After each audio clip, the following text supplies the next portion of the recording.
Elijah Carter stepped out of the grand hall, the sound of applause still ringing in his ears. The night had been a celebration of his remarkable achievements, his nomination to the Supreme Court, a culmination of years of hard work and dedication. He took a deep breath of the cool evening air, a sense of pride swelling within him as he walked toward his sleek black sedan parked at the curb. The city lights flickered around him, illuminating the path ahead and casting shadows of the past behind him. As he settled into the driver's seat, Elijah reflected on his journey. Growing up in a neighborhood where opportunities were scarce, he had faced numerous challenges that had tested his resolve. His mother had worked multiple jobs to provide for him and his siblings, instilling in him the values of perseverance and education. Elijah's determination to succeed had led him through the rigors of law school, battling stereotypes and overcoming barriers along the way. The car's engine purred to life, and he adjusted the rear-view mirror, catching a glimpse of himself. A tall black man in his late 30s, with closely cropped hair and warm brown eyes, Elijah had always been conscious of how the world perceived him. As he merged onto the busy street, he felt a sense of responsibility weighing on his shoulders. The lives of many would be affected by the decisions he would make on the Supreme Court. As he navigated through the bustling city streets, the lights blurred into a kaleidoscope of colors. The excitement of the evening lingered, but it was soon replaced by an unsettling feeling as he noticed a police car trailing closely behind him. His heart rate quickened, and he forced himself to focus on the road. It wasn't unusual for officers to patrol the area, but something about the way they followed him felt ominous. Suddenly, the police lights flashed in his rearview mirror, and a siren pierced through the night. Elijah's stomach dropped as he pulled over to the side of the road, his mind racing. He knew he hadn't done anything wrong, but the familiar knot of anxiety began to tighten in his chest. As he rolled down his window, the cool night air filled the car, mixing with the tension that hung heavily between him and the officers. "Evening, sir. License and registration," the officer demanded, a stern expression on his face. He was a white man in his 40s, his uniform crisp and imposing. Elijah took a moment to compose himself, reminding himself that he had every right to be treated with respect. "Of course, officer," he replied, maintaining a calm demeanor as he retrieved his documents from the glove compartment. "Is there a problem?" The officer eyed him skeptically, and Elijah couldn't shake the feeling that he was being judged not just for his driving, but for who he was. "You were driving a bit erratically back there," the officer stated, though Elijah knew he had been following the speed limit. "I'm sorry if I seemed distracted. I just left a function," he explained, hoping to diffuse the tension. But the officer's partner, a younger man with a buzz cut, leaned in closer, his eyes narrowed as if searching for a reason to escalate the situation. "Step out of the vehicle, please," the first officer ordered, ignoring Elijah's attempt to clarify the situation. "Is there any reason I can't stay in the car?" Elijah replied, his voice steady but laced with confusion. He had faced challenges before, but nothing quite like this. He could feel his pulse racing, the sense of vulnerability creeping in. "Just do as I say," the officer snapped, an edge in his tone. Elijah hesitated, weighing his options, but he knew that complying was the safest route. He opened the door and stepped out, feeling the weight of the moment press down on him. As he stood next to his car, the younger officer moved closer, his stance aggressive. "What's a guy like you doing in a fancy car like this?" he sneered, a hint of disdain lacing his words. Elijah's jaw tightened. He had encountered racism before, but the blatant disrespect shocked him. "I earned this car through hard work. I'm a lawyer," he stated firmly, meeting their gaze with confidence. But the officers exchanged glances, their expressions darkening. "Yeah? You think that makes you special?" the older officer barked, stepping closer. With his heart racing, Elijah took a deep breath. He knew he had to stay composed, but as they closed in, the situation spiraled out of control, setting the stage for a confrontation he never anticipated. As the tension in the air thickened, Elijah could feel his heart pounding in his chest. The older officer, his jaw clenched and eyes narrowed, stepped closer, forcing Elijah to back up slightly against his car.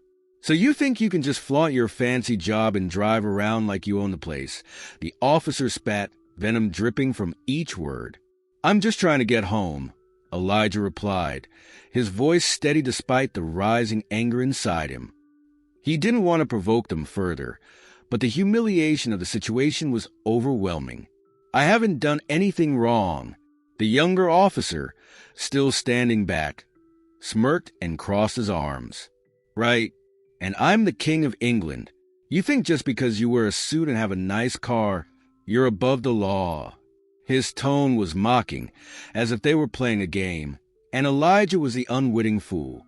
"Listen, I understand you have a job to do, but I'm just a man trying to get home after a long day," Elijah said, trying to appeal to their sense of duty.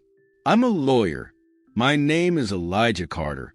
I'm about to be nominated for the Supreme Court."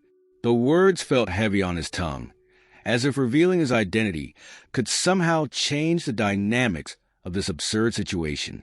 But instead of backing off, the older officer leaned closer, eyes filled with skepticism. "You think we're just going to let you go because you have a fancy title? Not a chance." He pulled out a pair of handcuffs from his belt, the metallic clink echoing in the quiet night. Elijah's stomach dropped. "What are you doing?" he demanded, his voice rising. "You can't do this. I haven't committed a crime." The older officer's face twisted into a sneer. "We'll see about that. You're under suspicion." Before Elijah could respond, the officer grabbed his arm roughly and twisted it behind his back. Pain shot through him, and he struggled to maintain his balance, feeling completely overpowered. "Stop resisting," the younger officer shouted, stepping forward to assist. Elijah gritted his teeth, his mind racing as he processed the escalating violence. "I'm not resisting," he managed to reply, anger flaring inside him as he felt the cold metal of the cuffs clasping around his wrists. "Get in the car," the older officer ordered, shoving him toward the police vehicle. Elijah stumbled, trying to regain his footing, but he couldn't shake the feeling of disbelief. This was not supposed to happen. As he was pushed into the back seat of the police car, Elijah felt a wave of humiliation wash over him. He had fought so hard for his position, for respect, and here he was being treated like a criminal. The younger officer climbed in beside him, a triumphant grin plastered on his face. "You think you're so important, huh? Let's see how important you are in the drunk tank," he sneered, clearly enjoying the moment. Through the window, Elijah could see the older officer speaking into his radio, relaying details of the arrest. "This is insane," he muttered under his breath, struggling against the cuffs. "Keep your mouth shut or it'll get worse for you," the younger officer shot back, his tone dangerously low. Elijah clenched his fists, a mix of fear and rage surging through him. He had faced adversity before, but this felt different. This was blatant racism, and he wouldn't let it break him. As they pulled away from the scene, Elijah's thoughts spiraled. He couldn't help but think of the countless others who had faced similar injustices, who hadn't had the same opportunities he had fought for. The injustices in the system weighed heavily on his heart. He knew he had to stay strong, for himself and for those who didn't have a voice. After a short drive, they arrived at the precinct. The older officer opened the door, yanking Elijah out of the car. "Come on, let's go. You're going to learn what happens when you mess with the law." As they walked toward the entrance, Elijah could see officers and civilians alike staring at him, some with disbelief, others with judgment. His composure threatened to crack, but he reminded himself that he was more than the circumstances he found himself in. He was a fighter, a defender of justice. Inside the precinct, Elijah was led to a holding area, the stark fluorescent lights buzzing overhead. He felt the eyes of others on him, their expressions a mix of curiosity and judgment. He was about to speak when he caught sight of a nameplate on the desk in front of him. Officer John Adams. The name hit him like a punch to the gut. It was the same officer who had first approached him. "Welcome to your new home," Adams taunted as he pushed Elijah into the holding cell.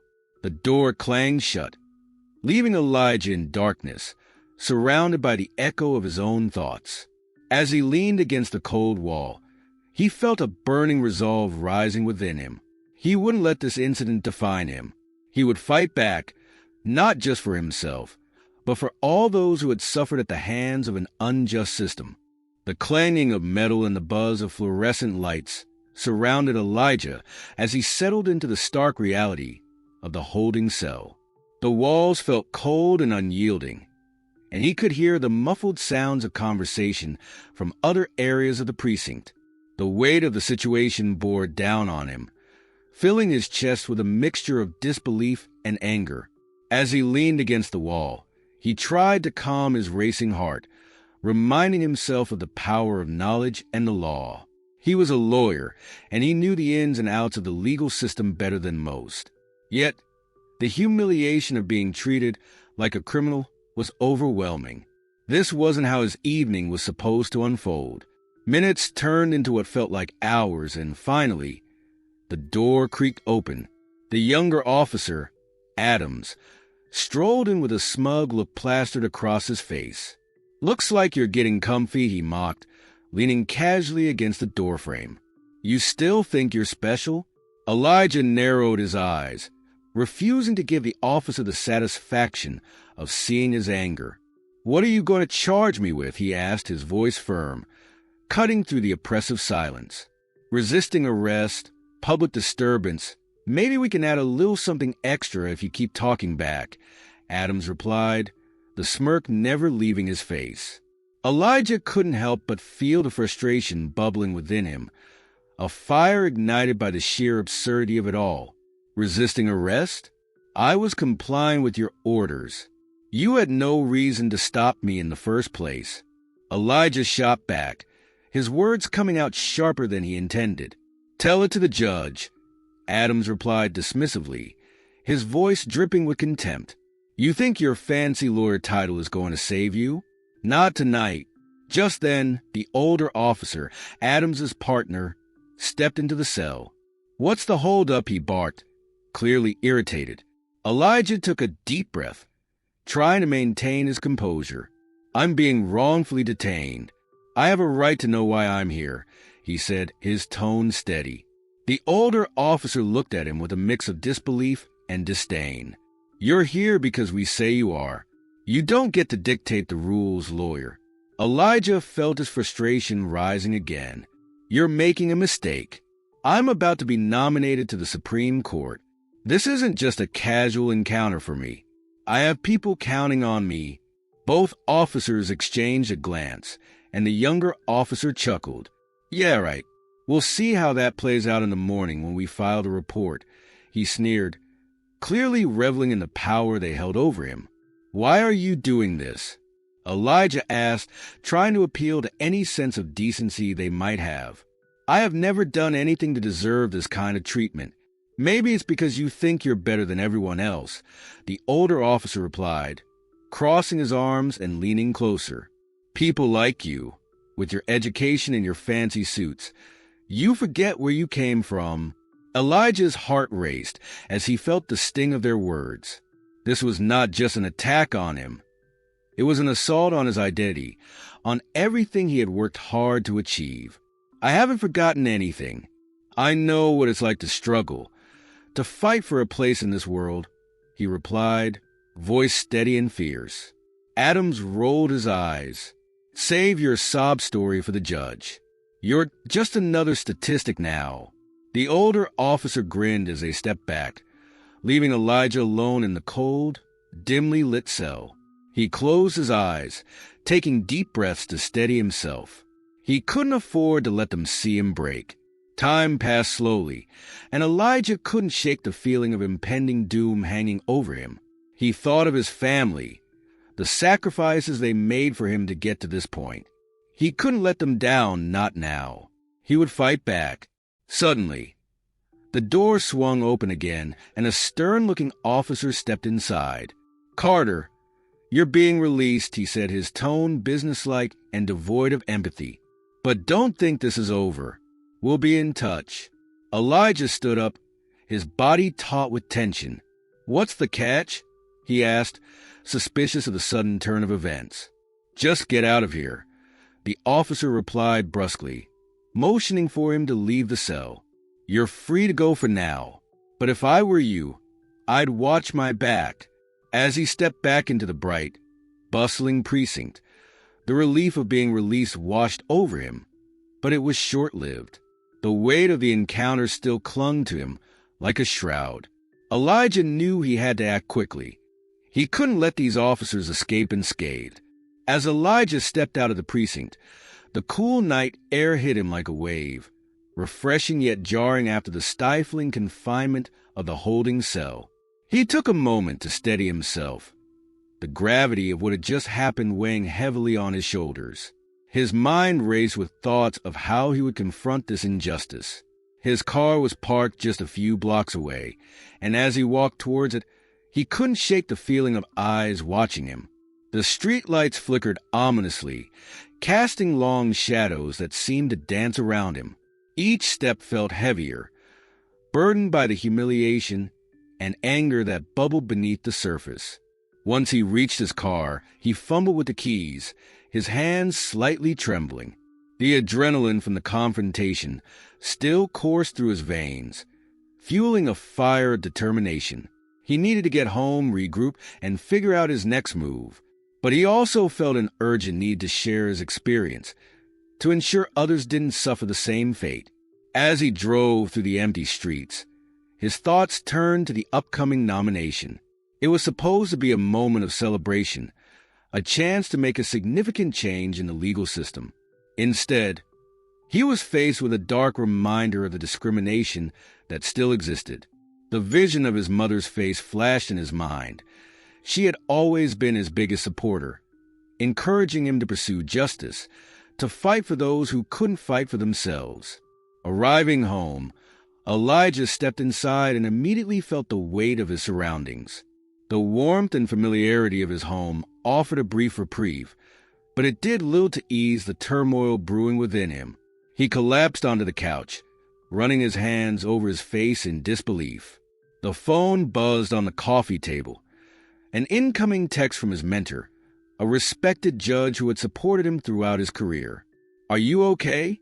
I saw the news about the arrest. Call me." Elijah sighed deeply, feeling a mix of relief and anxiety.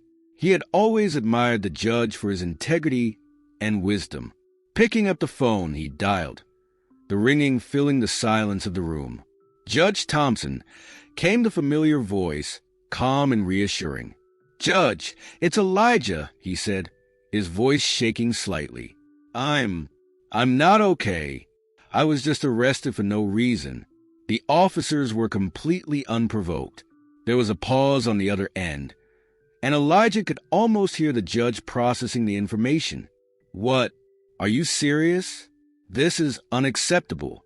Did they give you a reason?" "They claimed I was resisting arrest. I tried to explain who I was, that I'm about to be nominated for the Supreme Court, but it didn't matter to them," Elijah replied, frustration creeping into his voice. "I'll help you. We need to make this public," Judge Thompson said firmly. "Your experience is part of a larger issue, and we can't let it go unnoticed." Elijah felt a swell of gratitude. "Thank you, but I'm worried about the repercussions. The last thing I want is to jeopardize my nomination. Your integrity and the fight for justice matter more than a nomination, Elijah. We can't let fear silence us. We need to address this head-on," the judge urged, his voice unwavering. As they continued to talk, Elijah felt a sense of empowerment returning. The anger from the incident was still there, but it began to transform into a drive for change. He couldn't be a passive observer anymore. He had to be an active participant in the fight against systemic racism and injustice. Once they hung up, Elijah sat in silence, contemplating the path ahead. He started drafting a statement that he could share publicly, a way to use his voice to challenge the very system that had tried to diminish him. The next day, as the sun rose over the horizon, casting a warm glow through his window, Elijah felt a renewed sense of purpose. He had spent the night drafting his statement, pouring his heart into words that conveyed not only his experience, but also the urgency for change. He would stand not just for himself, but for all those who had faced similar injustices. With determination in his heart, Elijah posted a statement on social media, sharing the details of his arrest and calling for accountability. As he hit send, he felt a rush of exhilaration mixed with fear. The response was almost immediate. Friends, family, and supporters rallied around him, sharing his story and amplifying his voice. Within hours, news outlets picked up the story, headlines flashing across screens, reporting on the wrongful arrest of a prominent lawyer. Elijah braced himself as he read through the comments and messages, the support pouring in from all corners of the community. But he also braced for the backlash. He knew the world was not ready for a conversation about systemic racism, and he anticipated the criticism that would come from those who preferred the status quo. As the media attention grew, Elijah felt both empowered and anxious. He had opened a door, but he needed to be ready for the consequences that would follow. The fight had only just begun, and he was determined to see it through.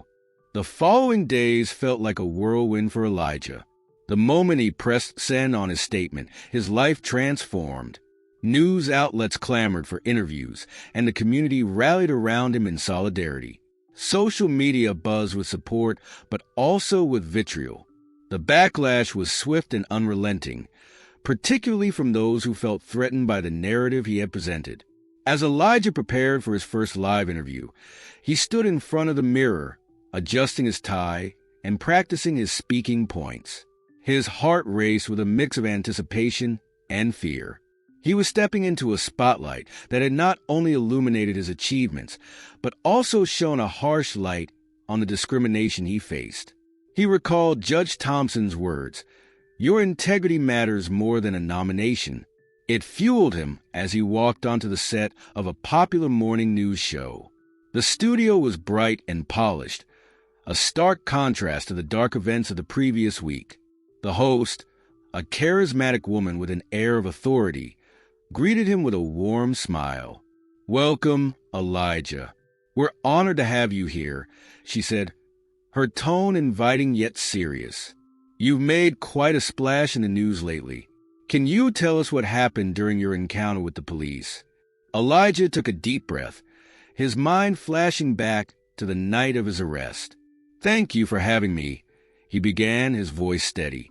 "I was stopped for no reason, and what should have been a routine encounter escalated into a violent situation." He detailed the incident, feeling the weight of his words as they flowed from him. "I was trying to comply, to explain who I was, but it didn't matter to them. I was just another black man in a suit, and that alone seemed to make me a target." The host nodded thoughtfully, her expression serious. "This is not an isolated incident. Many people have shared similar experiences. What do you think needs to change?" Elijah felt the urgency of the moment. "We need accountability and transparency within our police departments. This isn't just about me. It's about a systemic issue that affects countless individuals. We need to address the biases that lead to wrongful detentions and violence." As he spoke, he could see the impact his words were having. The audience was engaged, nodding along, some even wiping away tears. He realized that sharing his story was not just about his personal experience. It was a call to action. When the interview concluded, the host thanked him and encouraged viewers to support the cause for justice. As he stepped off the set, he felt a sense of relief wash over him. He had spoken his truth, and he knew it was just the beginning. However, not everyone received his message positively. The backlash came quickly, with social media filled with derogatory comments from people who felt his claims were unfounded. "Just another angry black man," one tweet read. "He must have done something to provoke the cops," read another.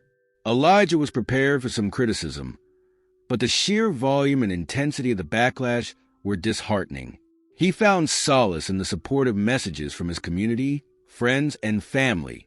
His mother sent him a text, "So proud of you, Elijah. Keep fighting." In the midst of the chaos, he received an unexpected phone call. It was from a colleague, a fellow lawyer who had been following the news. "Elijah, I've been inspired by your courage. We need to form a coalition to address police brutality and racial profiling. This isn't just your fight. It's ours as well." The idea resonated with Elijah, and he quickly agreed. "Absolutely. We need to bring more voices to this cause. People who understand the system and want to change it." They began organizing a meeting with other legal professionals, activists, and community leaders. The goal was to create a formal coalition that could advocate for legislative changes, police reform, and public awareness. Elijah felt a renewed sense of purpose. He wasn't alone in this fight. As the coalition formed, Elijah continued to navigate the media landscape, participating in interviews and writing op-eds. Each piece he contributed was another step towards shedding light on the systemic issues that plague society. He was not just a victim. He was becoming a voice for the voiceless, channeling his experiences into a movement. But with the rise of his profile came increased scrutiny. Rumors began circulating about his past, attempts to discredit his character. A local news outlet published a piece questioning his qualifications for the Supreme Court, painting him as an opportunist seeking attention. Elijah braced himself for the storm. He knew that the fight for justice would not be easy, and he would face opposition at every turn. But he also felt a sense of clarity. His struggle was not just personal. It was about creating change for the future. As he sat down to draft another statement, he realized that he had transformed from a victim of injustice into a champion for change. With each word he wrote, he felt empowered, committed to holding those in power accountable. The battle was far from over, but Elijah was ready to face whatever came next. He was determined to fight not just for himself, but for all those who had been silenced for too long. The days turned into weeks as Elijah, fueled by the support of his community, dove deeper into the formation of the coalition. They gathered in a local community center, an old brick building that echoed with the stories of those who had come before them. The walls were adorned with photographs of civil rights leaders, and the atmosphere was thick with determination and hope. As the coalition members arrived, Elijah felt a surge of optimism. Each person brought a unique perspective, a different experience that enriched the conversation. Lawyers, activists, teachers, and concerned citizens filled the room, all united by a shared goal: to address systemic racism and police brutality. Elijah stood at the front, looking out at the diverse group of individuals. "Thank you all for being here. Our work today is vital. We're not just responding to my incident. We're creating a platform to prevent future injustices." He paused, letting his words sink in. A woman in her 30s, a community organizer named Maya, spoke up. "We need to push for policy changes that ensure accountability within police departments. It's not enough to just address individual cases. We need to change the system." Nods of agreement rippled through the room. Elijah felt encouraged by the enthusiasm and urgency around the table. They began brainstorming strategies, sharing ideas about community outreach, public awareness campaigns, and legal advocacy. The energy was palpable as they discussed ways to mobilize the community, to engage in dialogue with local leaders, and to demand action. As the meeting progressed, Elijah took notes diligently, his mind racing with possibilities. He envisioned rallies, town hall meetings, and educational workshops that could spread their message far and wide. The coalition decided to launch a campaign called Justice for All, aimed at educating the community on their rights and the importance of accountability. "Let's use social media to amplify our message," suggested another member, Carlos, a young activist passionate about digital advocacy. We can create hashtags and share stories of those who faced similar injustices. The coalition agreed, and they spent hours discussing the best ways to reach their audience. They knew the road ahead would be challenging, but each person in the room was committed to the cause. Elijah felt a sense of belonging that had been absent since his arrest. This group understood the stakes and was willing to fight alongside him. The following week, they held their first public event at a local park, inviting community members to join them in a discussion about police reform. Elijah took the stage, his heart pounding as he looked out at the crowd gathered before him. He was no longer just a lawyer. He was a representative of change. "Thank you all for being here today," he began, his voice steady. "We're here to talk about justice, accountability, and the changes we need in our community. My story is just one of many, and together, we can ensure that no one else has to go through what I experienced." The crowd erupted in applause, and Elijah felt invigorated. He shared his experience and the coalition's mission, encouraging others to speak up about their encounters with law enforcement. One by one, community members shared their stories, some heartbreaking, others infuriating. Each voice added to the momentum, weaving a tapestry of shared experiences that resonated deeply within the crowd. After the event, Elijah received a flood of messages from people expressing gratitude for his courage and willingness to speak out. He felt the weight of responsibility grow heavier, but also more meaningful. He was now a symbol of hope for many, a beacon in a fight that had been ongoing for far too long. In the weeks that followed, the coalition continued to grow, attracting attention from local media and civil rights organizations. They organized further events, coordinated with other activist groups, and began drafting proposals for policy changes that could be presented to local lawmakers. Despite the increasing support, Elijah faced challenges. Some community members were skeptical, feeling that change was impossible. He understood their concerns but remained steadfast. "Change is slow, but it is possible," he often reminded them. "We have to believe that our voices matter." As the coalition prepared for a major rally to advocate for police reform, Elijah felt the weight of the moment. This rally was more than just an event. It was a pivotal point in their movement, a chance to amplify their voices and demand action from those in power. On the day of the rally, the streets buzzed with energy. Thousands gathered, holding signs and chanting slogans calling for justice and accountability. Elijah stood on the stage, surrounded by fellow coalition members as the crowd cheered. He could feel the collective determination pulsing through the air. As he took the microphone, Elijah felt a surge of emotion. "This is our moment. We are here because we believe in justice, because we believe that everyone deserves to be treated with dignity and respect. Together, we can make a difference." The crowd erupted into applause and cheers, the energy infectious. Elijah knew this was just the beginning, but he felt a renewed sense of hope. With the coalition by his side, he was determined to keep fighting for a better future for everyone. The momentum the coalition built was palpable as they approached the day of the major public hearing on police reform. Tensions ran high, both within the coalition and throughout the community. Elijah had spent countless hours preparing, gathering testimonies, and drafting proposals that he hoped would make a tangible impact. As the hearing day arrived, Elijah woke up with a mixture of excitement and anxiety.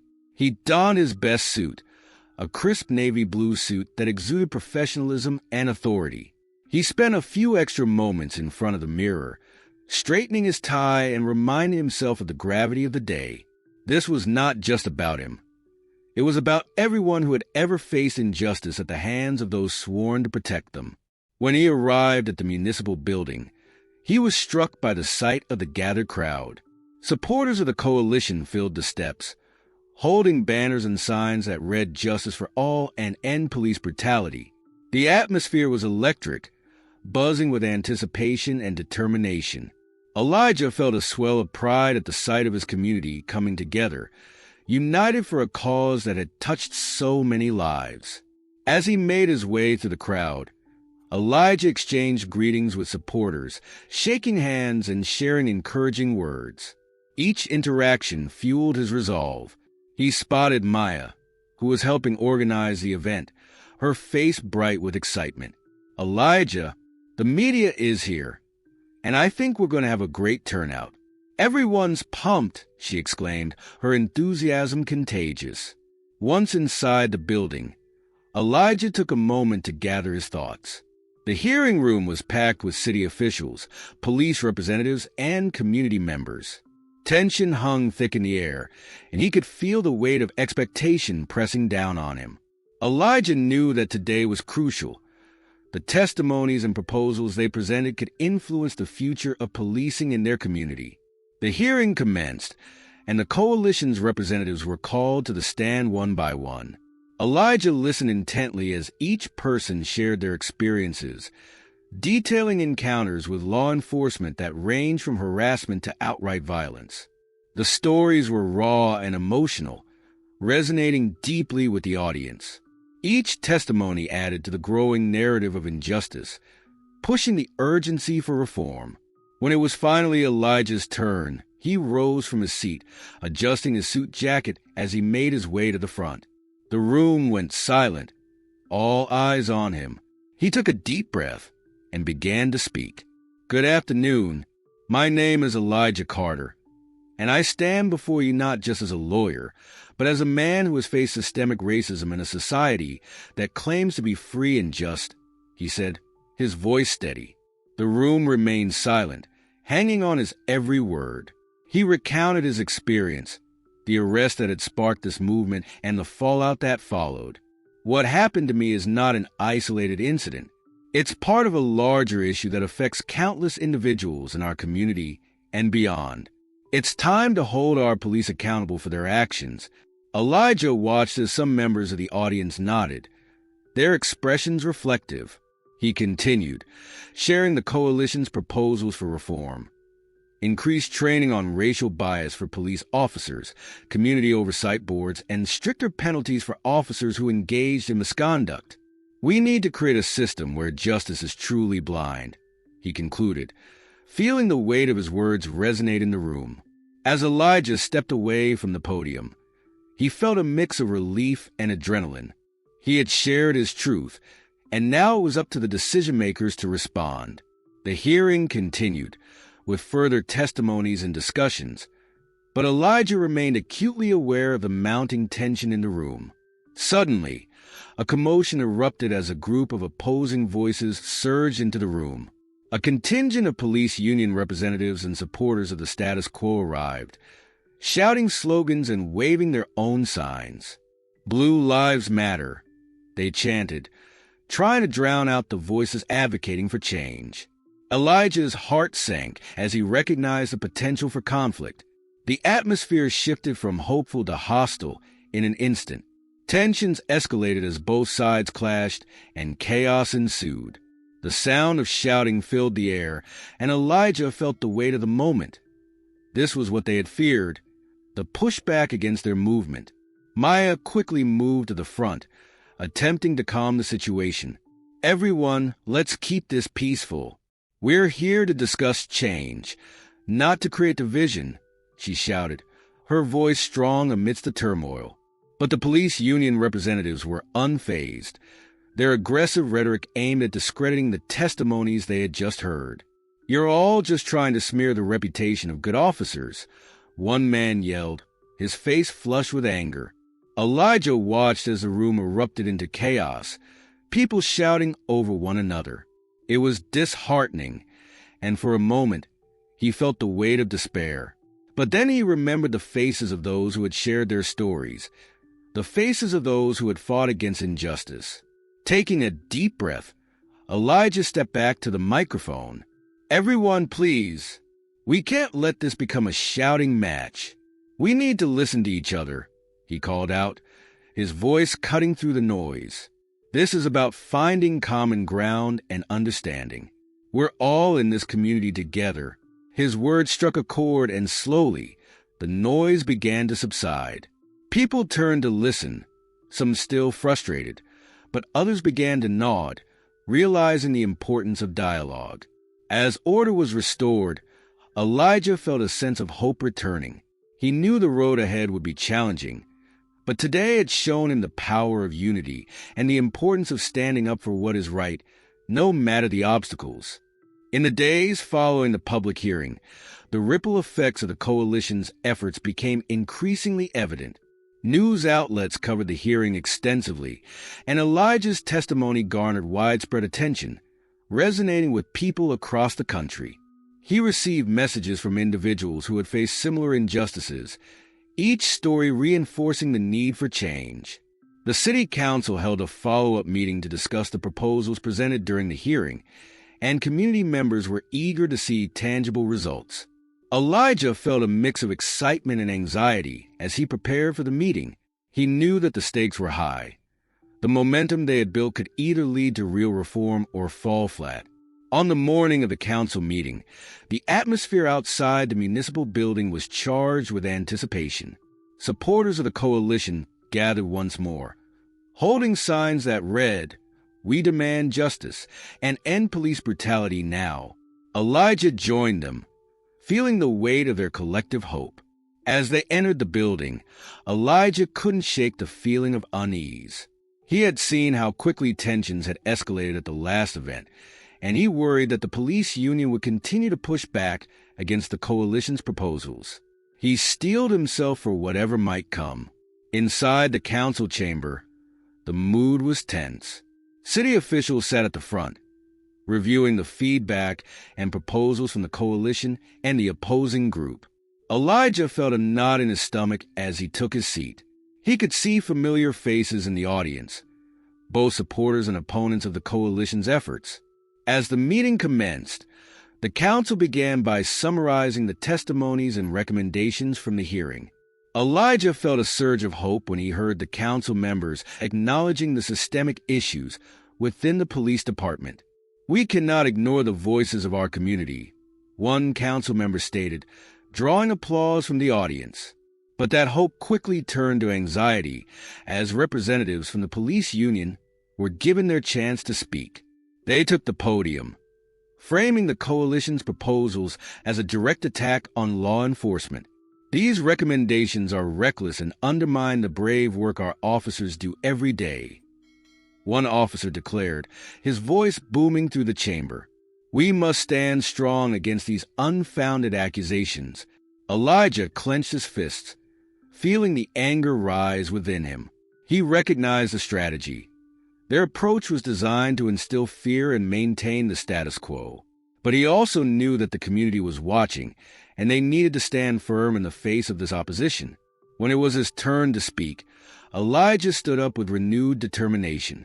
"What we're proposing is not an attack on police, but a path toward accountability," he began, his voice steady. "The goal is to create a safer environment for everyone, including our law enforcement officers.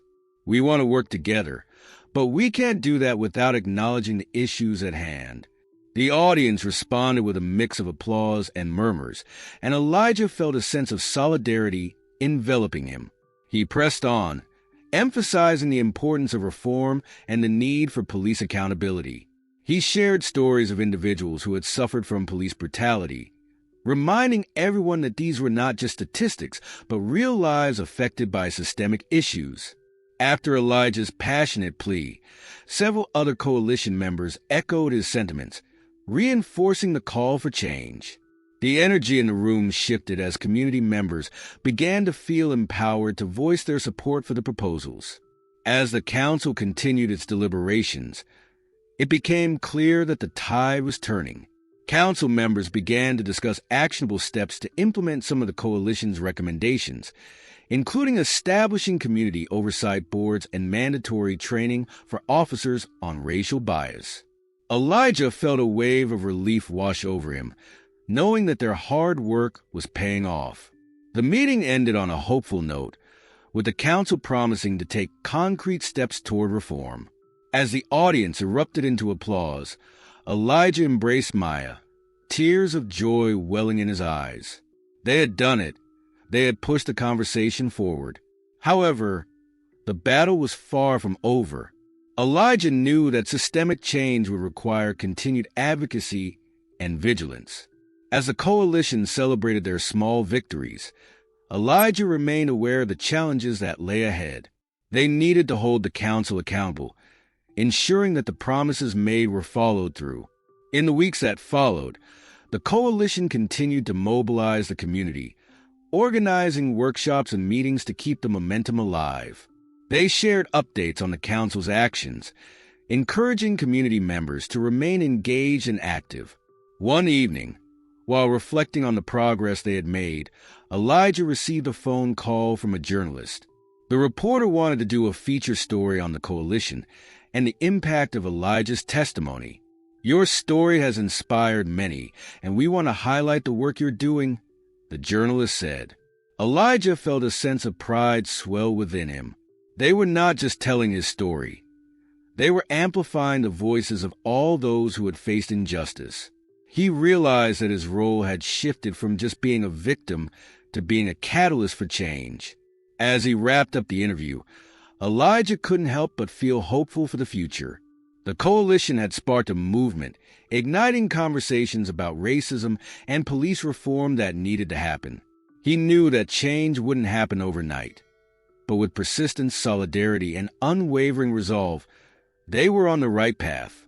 And as he looked out at the community he loved, he felt a renewed commitment to the fight ahead, knowing that together they could create a safer, more just society for everyone.